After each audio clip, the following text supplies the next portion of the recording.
اهل الابداع اهل الامتاع وصل يا جماعه. الاهلي بيتغلب على وادي دجله 3-1 مع الرأفة، من اقوى مباريات النادي الاهلي مع ياستروب اللي بقدم اوراق اعتماده مع جماهير النادي الاهلي في مباراه سيطر عليها النادي الاهلي طولا وعرضا. تريزيجيه 5 اهداف في الدوري، 5 اهداف في دوري ابطال افريقيا. امام عاشور فنان بمعنى كلمه فنان. ياستروب من ساعه ما بقي يلعب ب 2-6 ديانجو مروان عطيه ادى حريه لتريزيجيه، ادى حريه لزيزو، ادى حريه لامام عاشور. حتى مروان اوتاكا او مروان عثمان النهارده ظهر بشكل لافت في النادي الاهلي. النادي الاهلي عمل مباراه من افضل مبارياته هذا الموسم. يلا بينا نشوف حصل ايه في المباراه. يلا بينا يا جماعه. السلام عليكم ورحمة الله وبركاته. اللهم صل وبارك على سيدنا محمد صلاة عبد قلت حيلته ورسول الله وسيلته. فرج عنا ما نحن فيه بسر بسم الله الرحمن الرحيم. جماهير النادي الأهلي مبسوطة، جماهير النادي الأهلي فرحانة.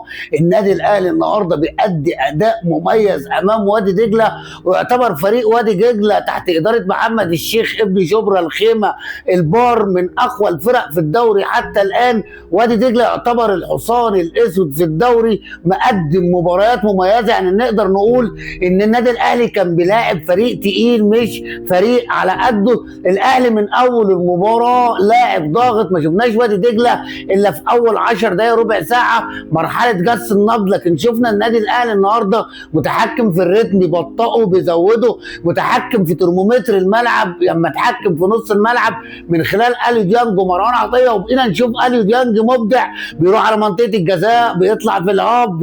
اليو ديانج كل يوم عن يوم بيحلو. النهارده اما المدرب ده ادى حريه لامام عاشور، ادى حريه لتريزيجيه، ادى حريه لزيزو، فكله ده انطبع على اوتاكا مروان عثمان النهارده اللي قدم اوراق اعتماده لجماهير النادي الاهلي واحرز هدف قوي جدا بيده مروان اوتاكا. جاي ان شاء الله الاهلي النهارده بيفض الشراكه مع وادي دجله بعد ما كانوا متساويين ب 23 بونت.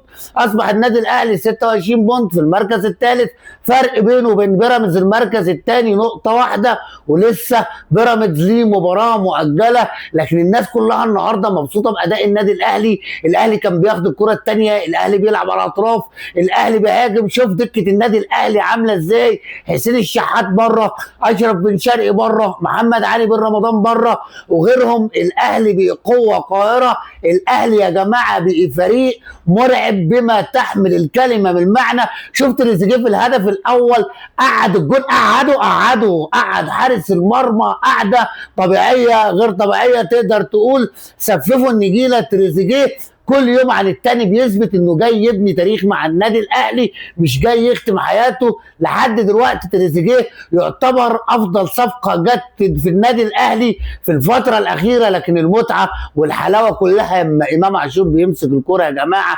لعيب من طراز تاني امام عاشور، دور انجليزي دور اوروبي، ده مكان امام عاشور. لعيب مختلف بالفعل عن اي لعيب في الدوري. النهارده امام عاشور ضربه جزاء وكمان عامل اسيست الاوتاكا.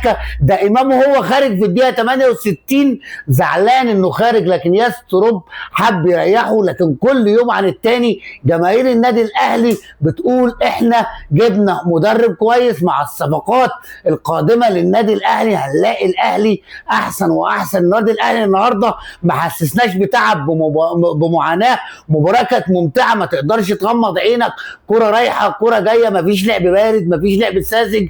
النادي الاهلي عمل مباراه النهارده من اعاله الصخير. رجع زيزو لمستوى تاني يتالق، رجع اوتاكا يتالق، مروان عطيه كالعاده. الغلطه الوحيده عندنا الهديه اللي اداها ياسر ابراهيم للاعب نادي وادي دجله ان ما خلاش النادي الاهلي النهارده عمل كلين شيت. لازم نشيد برضه بمحمد الشناوي النهارده اللي انقذ كوره في الشوط الاول انفراد ما ينقذهاش غير الشناوي. والشناوي تقول تعيد حارس مرمى مصر الاول. والشناوي في حته تانيه لازم ندي الثقه لمحمد الشناوي. محمد الشناوي ادى كتير قوي للنادي الاهلي. الاهلي جاي واللي خايف يحط احمر شفايف مع محترم، مفيش حاجه هتفوتك.